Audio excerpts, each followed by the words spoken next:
April 20th, 1945. The Soviet army has reached the outskirts of Berlin. The Second World War is coming to an end. In Hitler's bunker, his henchmen celebrate the Führer's birthday and say farewell. The most powerful of them has a meeting that evening. In a villa to the north of the city, an envoy from the World Jewish Congress is waiting. One of Hitler's closest allies wants to make a deal. He is prepared to guarantee peace in the West and put an end to the Holocaust. Heinrich Himmler, the chief of the SS and perpetrator of genocide.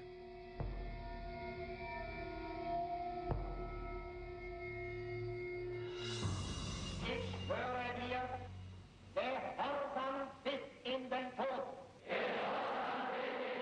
The high priest of the SS is a master of deception. Himmler actually gave the impression of being very shy, not at all confident or like a military man or brutal. Seldom have appearance and reality been so far apart. At one moment, he was a nice, jovial character you could talk to. The next, he was a bloodthirsty tyrant who tormented other human beings. This inconspicuous man commits some of the most horrific crimes the world has ever seen. They did know what they were doing. For hundreds of years, everyone in Germany had been familiar with the Ten Commandments. One would have to kill their inner conscience to do things like that. Himmler was born in Munich in 1900 during the Kaiser's reign. He is the son of a pious Roman Catholic schoolmaster who once tutored the Bavarian crown prince. There is no sign of anti-Semitism.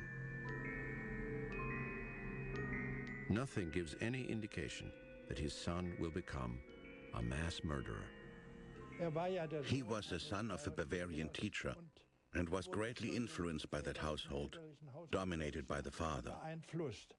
There was always something pedantic about him, like a teacher. The young Heinrich is a model student with a weak constitution and a sensitive stomach. In his students' association, he is considered a weakling. The teacher's son worships everything associated with the military and dreams of being in uniform, preferably in the Navy. The First World War comes too early for Himmler. "I am looking forward to the fighting," he writes in his diary, but he is too young for the front, a fact that will torment him for the rest of his life. Germany's defeat means the collapse of the world as he knows it. The old order sinks into civil war.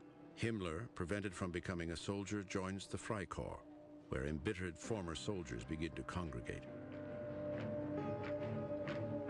These paramilitary groups want to overthrow the Weimar Republic, which they call the Republic of the Jews. Himmler is impassioned. His reading list from all 1922 includes articles full of hatred. It is not all theory. In 1923, right-wing radicals stage a putsch in Munich. Among them is Heinrich Himmler, who carries the Nazi flag for Hitler's failed beer hall putsch. During the early 1920s, the Schutzstaffel, or SS, is created to serve as bodyguard for Nazi leaders. And in January 1929, Himmler becomes their new leader. In this SA film from 1929, Himmler is still an extra, but the most fanatical of them. Himmler was entirely subordinate, you see. Exactly like the oath of allegiance he swore to Hitler. My honor is loyalty, that's simple. Himmler sees the SS as an elite, built on traditional values of honor, obedience, courage, and loyalty. He dreams of Germany's expansion to the east, with the SS men as its warrior farmers, enforcers of his blood and soil doctrine. Himmler saw himself first and foremost as a farmer. His view was if you destroy the farmer, you destroy the land. You become dependent on others, and then the nation goes into decline. The former poultry farmer longs for the simple country life, unspoiled by urban decadence and racial impurity. In the east, ancient Germanic settlement regions are waiting to be reconquered, Himmler preaches to his men. Himmler's vision leads to hundreds of thousands of people being driven from their homes. The SS leaves behind a trail of blood on a scale that was previously unimaginable, the terrible consequence of this insane ideology.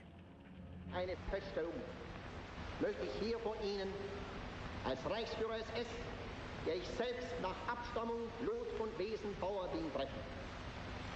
Der in der Schutzstaffel von Anbeginn verdrehte Gedanke des Blutes wäre zum Tod verurteilt, wenn er nicht unlösbar mit der Überzeugung vom Wert und von der Heiligkeit des Bodens verbunden wäre. Himmler and his SS rise to power when Himmler's mania continues. 1934 is a turning point for Heinrich Himmler and the SS. On June 30th, Himmler engineers a blood purge against the SA, a private Nazi police force that is seen as a threat to the party and a rival to the SS. Himmler is now just one step behind Hitler, and his SS becomes an instrument of terror. Himmler's power grows from year to year. He was the head of Hitler's personal guard, which started off on a very small way with very few people. But it puffed itself up, and suddenly the head was too small for the helmet. Many Germans want to join the SS, but not all are qualified. Until 1935, Himmler personally selects the applicants, preferring tall men with blonde hair and blue eyes. They must swear absolute loyalty to Hitler. To comrades, Himmler likes to boast that he would even shoot his own mother if Hitler ordered him to. He wants his SS to be like a holy order, Nordic, as he puts it. This is a deadly serious matter to Himmler. The head of the SS ensures that race studies are always on the agenda. Evening ceremonies serve to engender the hatred and racism. We are the race that must rule the world. That's what we were told. And all other races have to serve the Nordic race. There are no more than slaves. We will rule the entire world. Gerion Goldmann joins the SS to avoid military service in the German army. The reality is not what he expects. Nothing at all about religion. Nothing. The idea of the Nordic race was their religion. All that was what they understood as a creed. The center of Himmler's new pseudo-religion is the Wewelsburg in Westphalia. Himmler believes the Germanic lines of power crossed at this castle, and he orders it to be extended to form a place of worship. The Reich administrator's round table is to meet in the group leaders' hall under the sign of the Black Sun, supposedly an ancient Germanic symbol.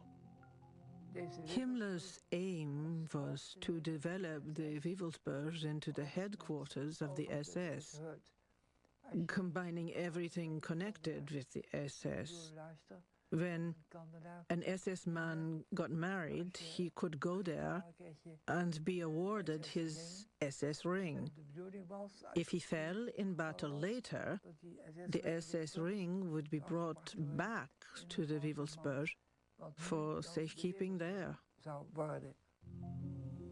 Himmler designs the ring for special distinguished SS men. It is inscribed with ancient Germanic runes, his signature, and the death's head.